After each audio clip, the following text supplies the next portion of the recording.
Open the Bible, hear God speak. Truth and life for those who seek. Every word a shining light, guiding us both day and night. It is God's will, clear and true. Search His word to know Jesus too. All the pages testify, Christ the way, the truth, the light. Search the scriptures, read and see. They reveal Christ faithfully. In His name life is given, eternal life, the hope of heaven.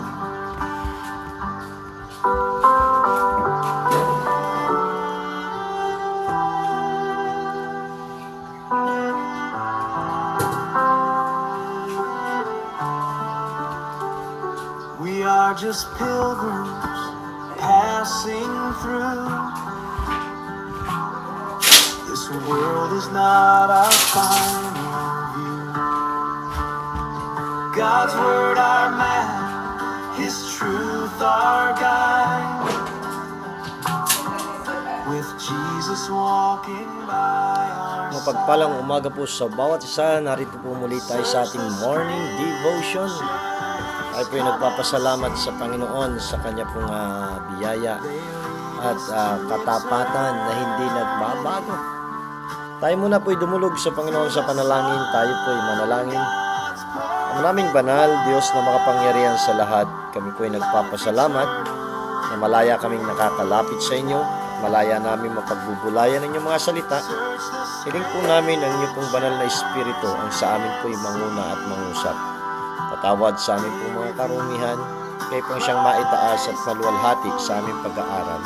Ito po ay aming samat dalangin in Jesus' name. Amen.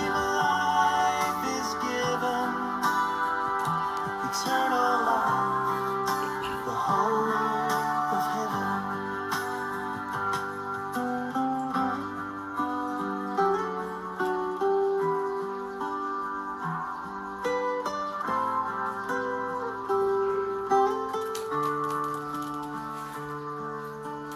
Dito po tayo sa Psalms chapter 65 verses 1 to 4. At ito po ang ating pong bubulayan ngayon pong umaga. Psalms 65 verse 1. Praise waiteth for thee, O God, in Zion, and unto thee shall the vow be performed. O thou that hearest prayer, unto thee shall all flesh come. Iniquities prevail against me, as for our transgressions thou shalt purge them away. Blessed is the man whom thou choosest, and causest to approach unto thee, that he may dwell in thy courts. We shall be satisfied with the goodness of thy house, even of thy holy temple. Ang Diyos pong magpala sa kanyang mga salita na ating pong nabasa. At ito pong chapter 65 na ito ng Psalms, ito po yung Psalms of Thanksgiving for the blessing of the harvest. Ito pong awit na ito na sinulat ni David. At ito pong verses 1 to 4, pinakita niya dito yung aspect of divine worship. The aspect of divine worship. At ano po yung mga makikita natin dito? Doon sa mga talatang ito, the aspect of divine worship, makikita po natin dito, number 1, ay worship in its source. Ang sabi dito, blessed is the man whom thou choosest and causest to approach. Sa verse 4, causest to approach unto thee. God is the author of all true worship. At ang tanging katanggap-tanggap lang na pagsamba katanggap-tanggap sa harapan ng Diyos ay yung pagsamba na ginagawa ng mga tunay na anak ng Diyos, ng mga mananampalataya. Madali sabihin na nananampalataya, pero ito po'y makikita sa buhay ng tao kung totoo talaga yung kanyang pananampalataya. Diba? Kasi ang sabi ng Bible sa Korinto, therefore if any man be in Christ, he is a new creature. All things are passed away, behold, all things are become new. Kung ang isang tao ay ganap at tunay yung pananampalataya sa Diyos, ang Diyos ang nagbabago sa kanyang buhay. Binabago mula sa kanyang puso, sa kanyang kaisipan, sa kanyang pananaw, hanggang sa panlabas na kanyang pamumuhay. Kaya nga sabi ng Panginoon, hindi lahat ng tumatawag sa akin, Panginoon, Panginoon, ay papasok sa kaharian ng langit, kundi siya na tumutupad ng kalooban ng aking Ama na nasa langit. At ang tanging makakatupad lang ng kalooban ng Ama ay yung tunay na anak ng Diyos. O kaya ating suriin sa ating pong mga buhay, totoo ba yung sinasabi nating pananampalataya o baka bukang bibig lang at sa isipan lamang natin at hindi totoo sa puso? Kasi kung totoo sa puso, naandun yung ganap na pagbabago. Nagsisimula yung pagbabago sa loob, inwardly, at ito po ay mahahayag sa kanya pong pamumuhay at bilang anak ng Diyos. Pero dito, pinakikita dito ni David, sinakita dito ng psalmist na na yung worship, ang source, ang author ng tunay na pagsamba, walang iba kundi ang atin pong Diyos. At dito po ay binigay niya, He grants the opportunity of worship. Kaya nga sabi nung verse 4, blessed is the man whom thou chosest. Mapalad yung tao na iyong pinili at pinalalapit mo sa iyo upang siya'y makasamba. Di ba? That they may dwell in thy courts. Ito yung sabi ng Bible. He grants the opportunity. Kaya nga maraming tao kapag ka inaaya mo na sumamba, iniimbita mo sumamba, ay ang daming alibay, ang daming rason, ang daming dahilan. Alam mo po, kung tayo ay binibigyan na ng pagkakataon ng Diyos na makasamba, ay oportunidad ito. Hindi lahat ng tao ay mayroong pagkakataong sumamba. Kaya nga kung may pagkakataon tayo, ay samantalahin po natin yung pagkakataon na ibinibigay ng Diyos para atin siyang masamba, atin siyang sambahin.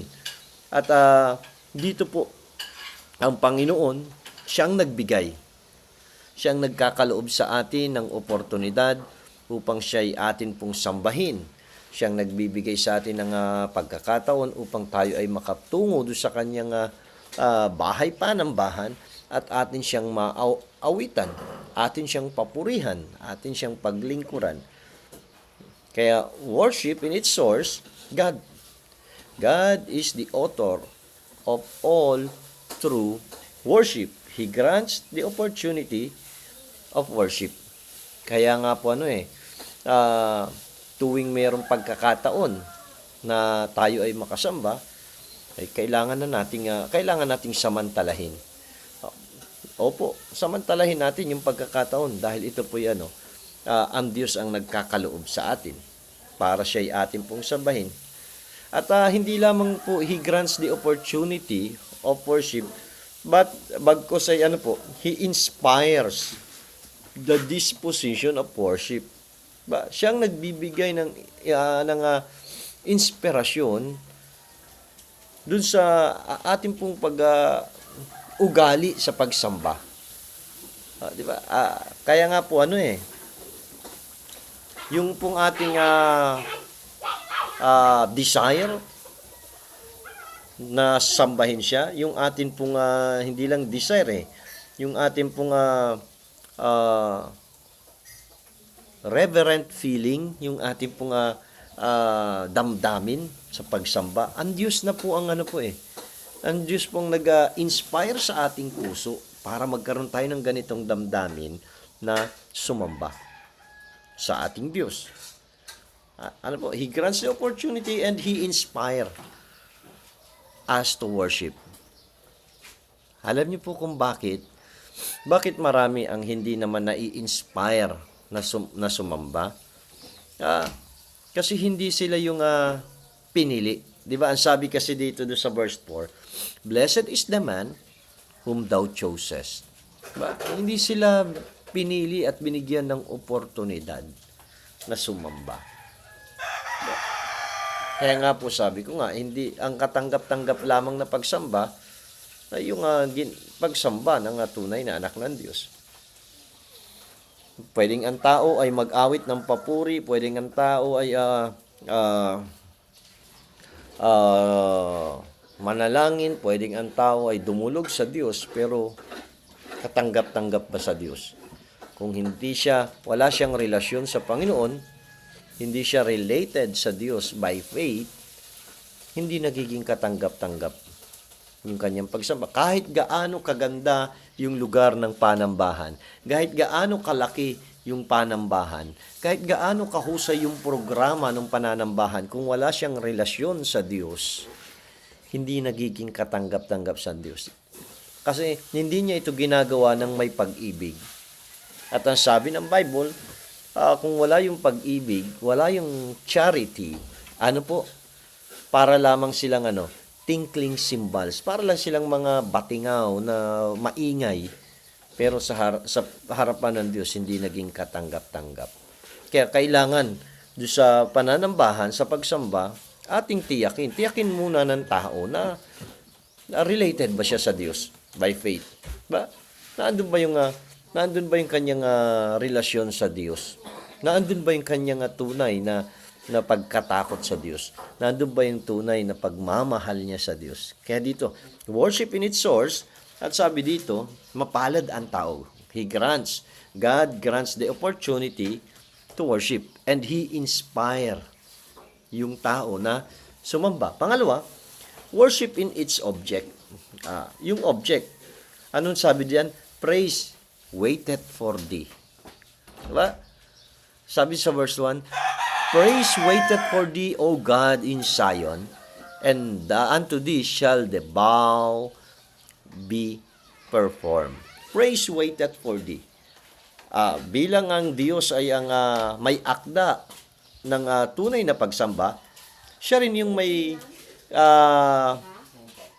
katapusan. Kung siya yung author of all true worship, so He is also the end nung worship.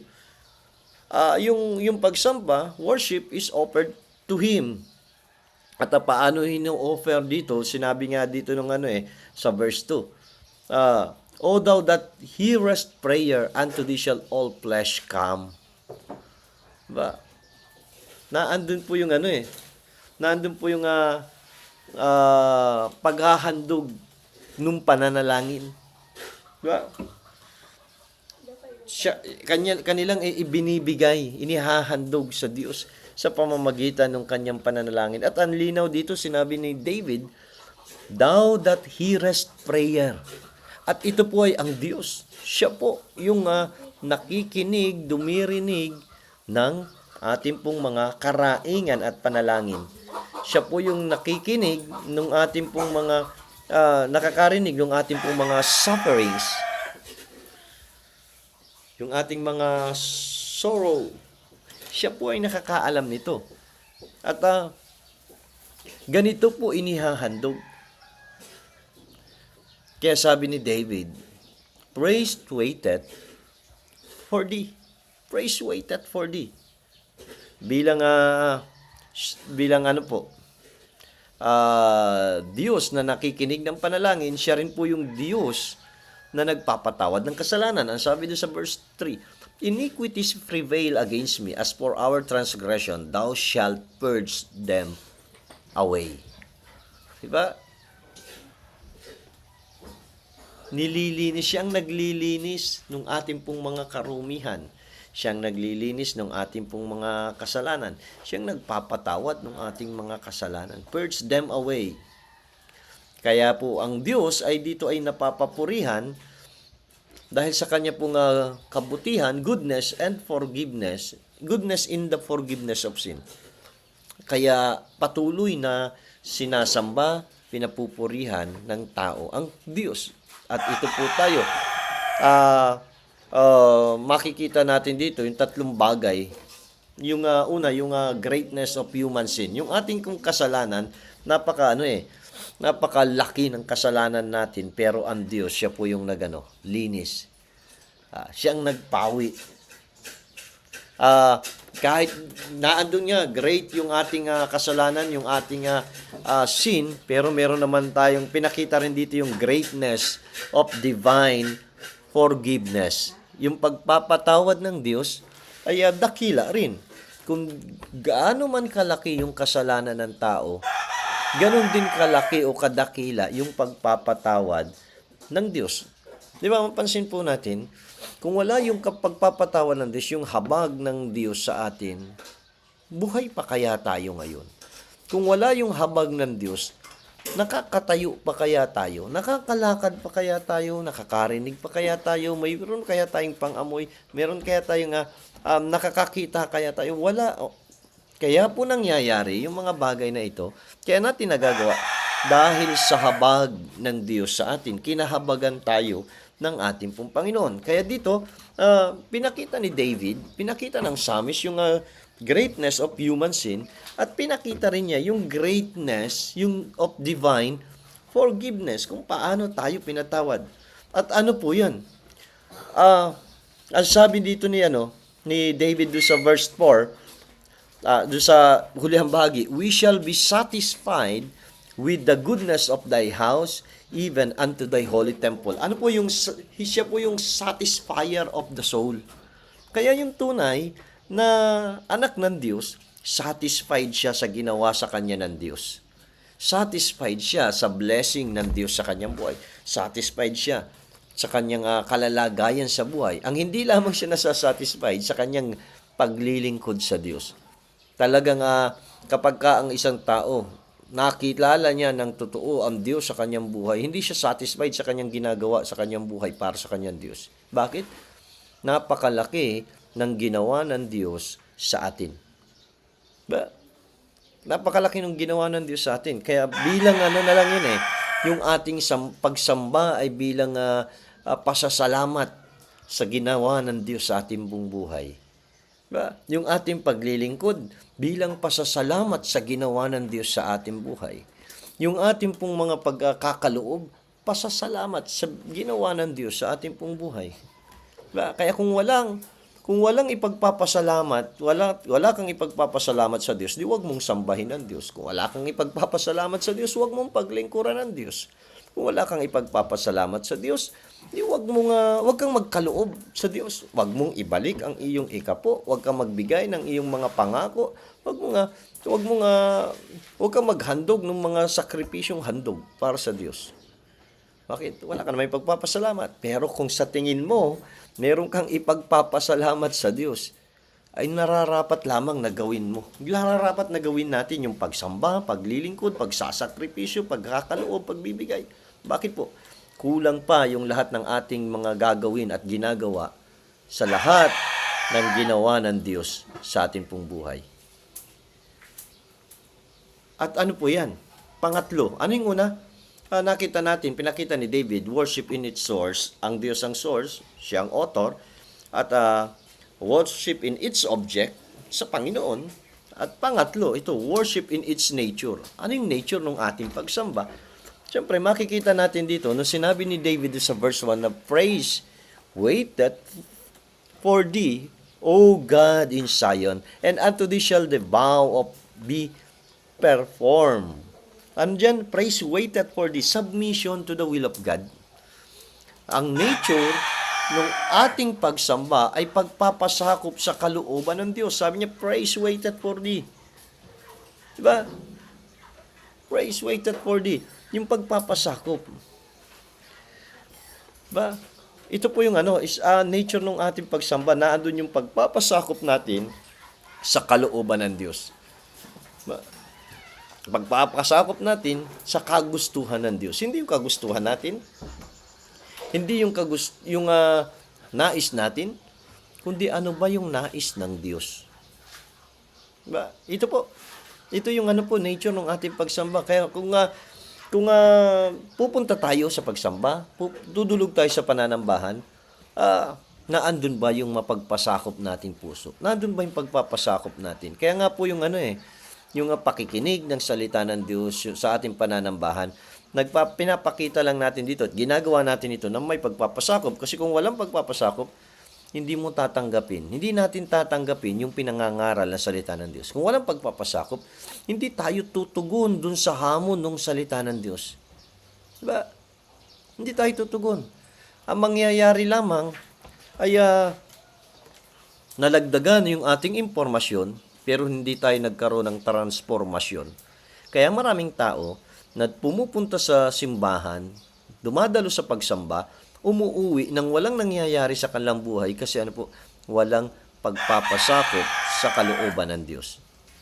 Walang submissive heart.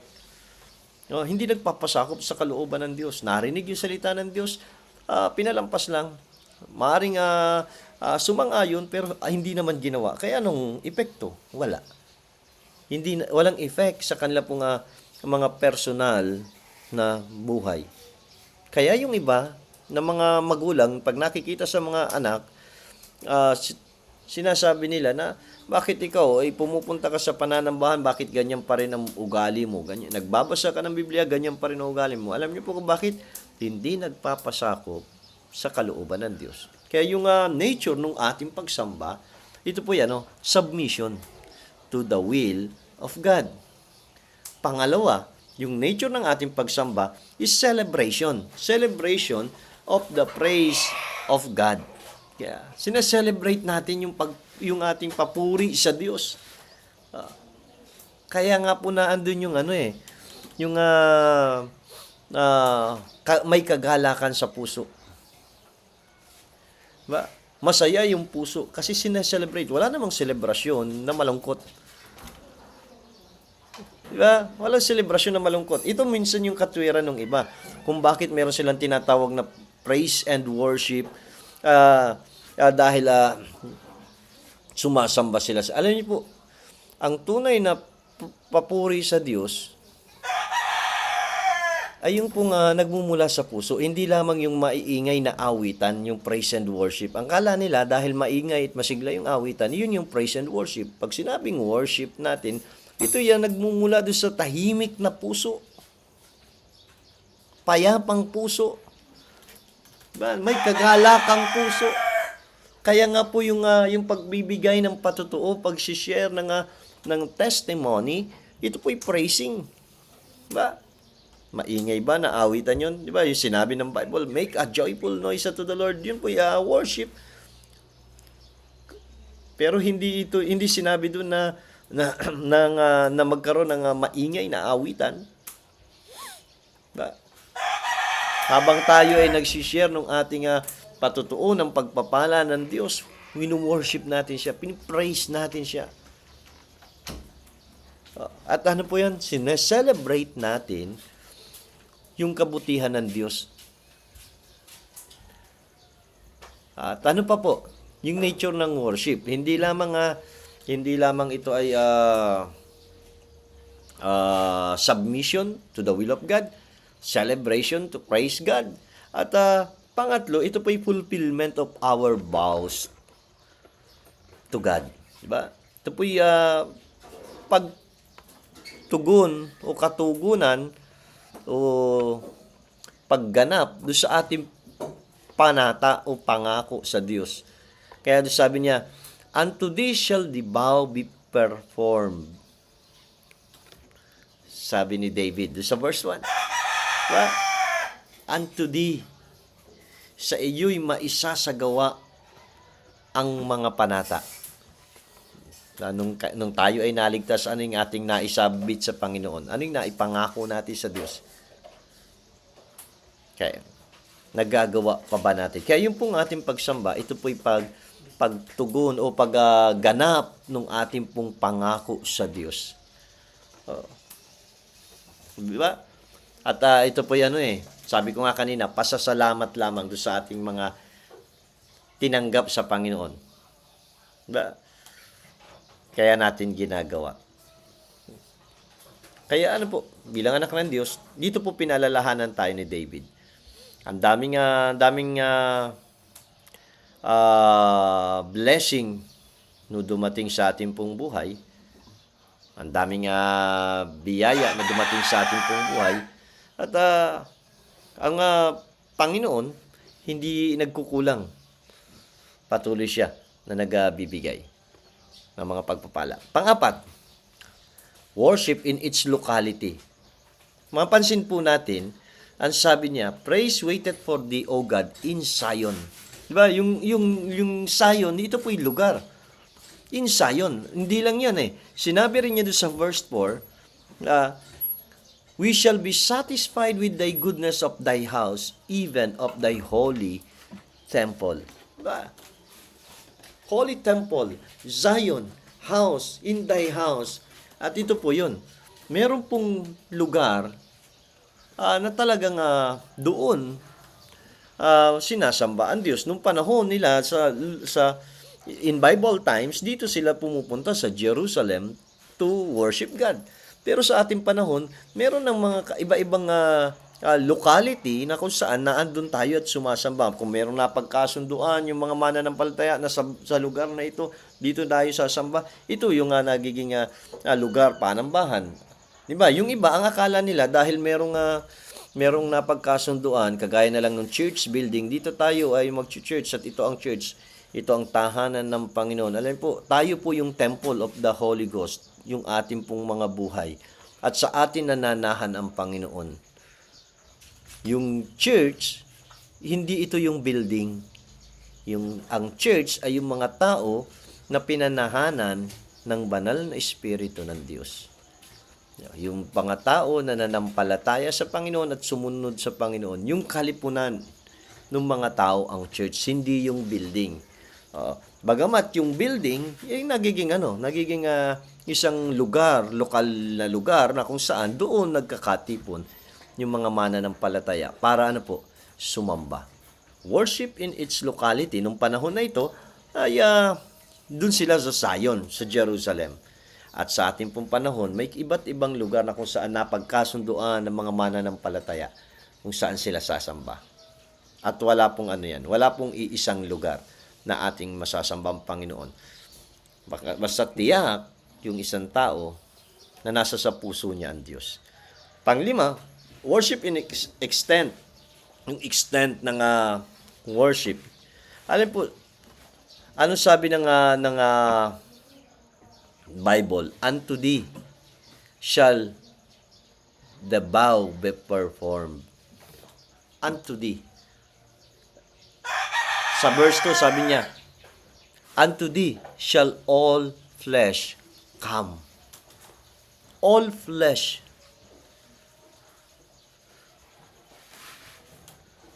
Diba? Kung yung tao ay may pangangailangan, wala siyang ibang pwedeng sambahin at lapitan kundi yung may kakayanan na tumugod sa kanyang pangangailangan. Diba? Ang Diyos naman ang may kakayanan na tugunan lahat ng ating pangangailangan spiritually, physically, emotionally, materially, socially, psychologically. Ang Diyos ang kayang tumugon. Kanino tayo? Lalapit. Ano sabi ng Bible? Unto thee shall all flesh. Dapat sumamba. Diba? Ang sabi sa Psalms 150, lahat ng may hininga ay dapat sumamba. Diba? Dapat sumamba. Pang-anim, worship in its influence. Ang sabi dito sa verse 4, blessed is the man whom thou choosest and causest to approach unto thee. Diba? Alam po yung impluensya nitong pagsamba ay dun sa mga tao na pinili niya.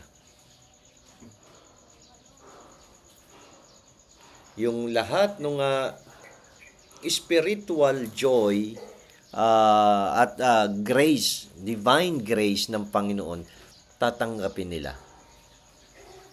Matatamasa nila. Ba? Kaya yung pong worshiper, yung sumasamba, kanila pong kanilang natatanggap yung divine grace ng Panginoon at nagtatransform ito sa kanilang buhay at nagkakaroon sila ng divine image. Kaya nga po yung yung ating pagsamba, ang pagkatapos dapat ng pagsamba ng isang mananampalataya, nagkakaroon siya ng transformation sa kanyang buhay. Hindi po pwede na naandun tayo patuloy na dumudulog sa pagsamba, nare-remind ng salita ng Diyos tapos walang nangyayaring pagbabago sa ating pong buhay. Kapag walang nangyayaring pagbabago, ay sayang lang yung pinunta. Wala siyang pagpapasakop doon sa kalooban ng Diyos. Kaya ito po yung ng Panginoon. Habang sumasamba tayo, binubuhos ng Diyos sa atin yung kanyang biyaya at dapat nagkakaroon ito ng epekto sa ating pong buhay at nakikita yung transformation sa ating pong buhay. Hindi lang tayo na-inform during worship, bagkus paglabas natin sa worship place, tayo po ay nagkakaroon ng transformation. At ito po ay makikita ng mga tao, makikita ng iba, at sila rin magkakaroon ng desire na sumamba sa tunay at buhay na Diyos. Kaya tayo po ay nagpapasalamat sa Panginoon na sa dami ng tao sa mundo, sa dami ng tao sa sanlibutan, isa tayo sa nabiyayaan at nabigyan ng pagkakataon na siya'y sambahin. Tayo po ay manalangin, Panginoon, nagpapasalamat kami sa inyo pong mga salita. Sa paalaala nyo sa amin, tulungan nyo po kami na mga katotohanan ito ay maging totoo sa amin pong buhay at amin po, Panginoong, maipamuhay, Panginoon. At hindi lang aming maipamuhay, kundi maging kasangkapan din kami upang yung mga tao na hindi pa nakakakilala sa inyo ay makakilala rin sa inyo ng lubusan. Salamat po sa inyo pong biyaya, sa inyo pong pag-ibig, sa inyo pong katapatan na hindi nagbabago. Dalangin ko po ang inyong mga anak, bless niyo po ang kanilang mga buhay, ingatan sila at sa buong maghapong ito ay pagpalain anumang kanilang gagawin, Panginoon.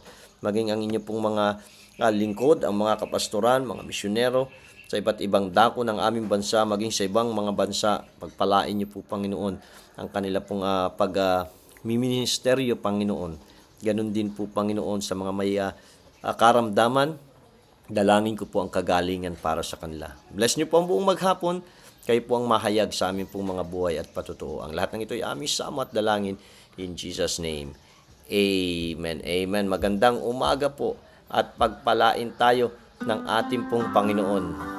At tayo po'y magkita-kita muli sa Lunes sa pagpapatuloy ng ating pag-aaral dito sa Psalms chapter 65. God bless you. Open the Bible, hear God speak. Truth and life for those who seek. Every word a shining light, guiding us both day and night. It is God's will, clear and true. Search His word to know Jesus too. All the pages testify, Christ the way, the truth, the light. Search the scriptures, read and see. They reveal Christ faithfully. In His name life is given, eternal life, the hope of heaven.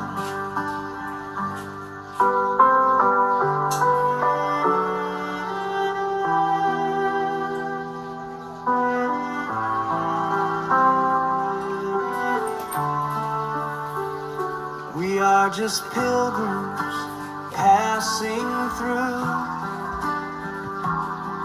This world is not our final view. God's word our map, His truth our guide. With Jesus walking by our side. Search the scriptures, come and see. They lead us to eternity.